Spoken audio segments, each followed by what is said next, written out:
బాబోయ్! నేరాలు ఘోరాలు ఏంటండి ఇవి నేరాలు ఘోరాలు వింటుంటే మనసు ఒక చోట నిలవడం లేదండి. ఒక్క కన్న తండ్రి, ఇద్దరు చిన్న పసిబిడ్డలండి. ఎంత కందమ్మలండి, ఎంత ముద్దగా ఉన్నారంటే కన్న తల్లి ఎంత అల్లాడిపోయిందంటే అంత అల్లాడిపోతుంది.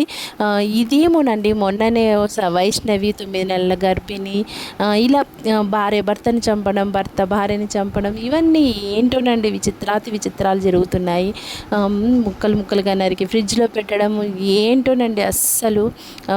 సమాజం నిజంగా అండి చాలా గలీజ్గా తయారైపోతున్నారు కదండి. నిజంగా జరగాలండి, ఎక్కడికక్కడ ప్రక్షాళన జరగాలి. ఎలా చేయాలో ఎవరు చేస్తారో తెలియదు. ఏ దేవుడి రూపంలో మానవుని రూపంలో దేవుడు ఎప్పుడు తిరిగి వస్తాడో తెలియదు. నిజంగా అండి జరగాలి, మార్పు అనేది రావాలి. అక్కడ ఇరాన్ యుద్ధం జరిగి తినడానికి తిండి లేక రోడ్ల మీద అమ్మో బాబో అని కొట్టుమిట్టాడుతుంటే ఇక్కడ ఇవి తిండి ఎక్కువై కొంతమంది కొట్టుకుంటున్నారండి. నిజమే కదండి. నేనైతే చేపలు అయితే తీసుకొచ్చానండి. కొంచెం డైట్లో చికెన్ మటన్ అవాయిడ్ చేసేసి ఈ చేపలు మంచిదండి హెల్త్కి మంచిది. అందుకని చేపలు అయితే డైట్లో ప్లాన్గా తీసుకొని వచ్చాము.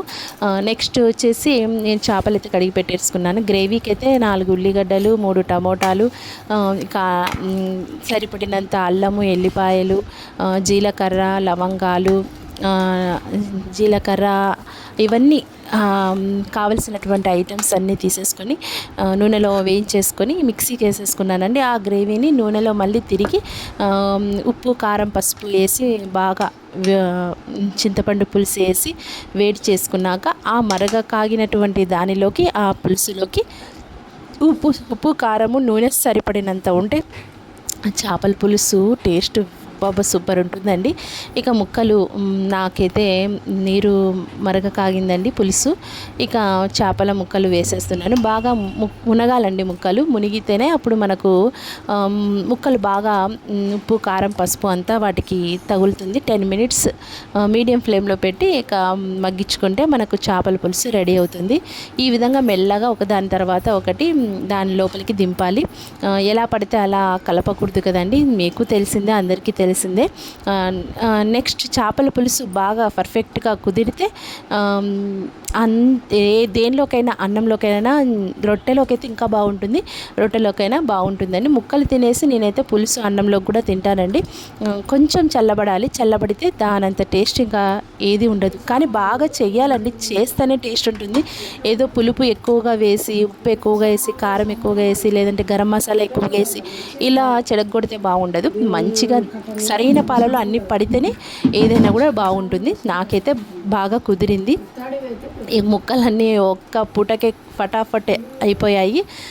నేను ఇది తిన్నాక పెడుతున్నాను కాబట్టి వీడియో చెప్తున్నాను. ఓకేనా అండి.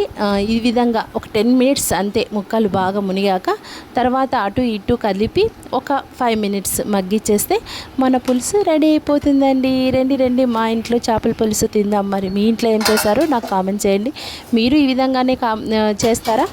షార్ట్లో అయితే కావలసినటువంటి ఐటమ్స్ షార్ట్లో నేను అప్లోడ్ చేస్తానండి మళ్ళీ. ఓకేనా అండి. అందరూ ఖచ్చితంగా కొంచెం జాగ్రత్తగా ఉండండి.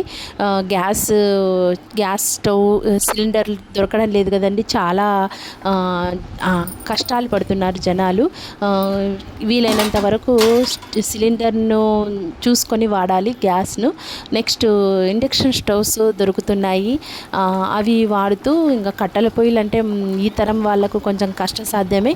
అయినా మళ్ళీ చివరికి అది కూడా చేయాల్సిన పరిస్థితి వస్తుందేమో మళ్ళీ తెలియదు. నేనైతే ఇండక్షన్ స్టవ్ అయితే తెచ్చుకున్నాను.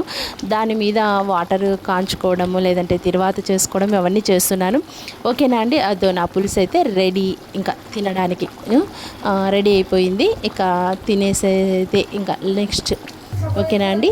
మీరు ఈ విధంగానే చేస్తారా? అదో లాస్ట్ సూపర్ కదండి. చూస్తుంటేనే అద్దిరిపోయింది కదా. ముక్కలు చూడండి ఎంత బాగా కనిపిస్తున్నాయో. వీడియో నచ్చితే ఒక లైక్ చేయండి. బాయ్ అండి.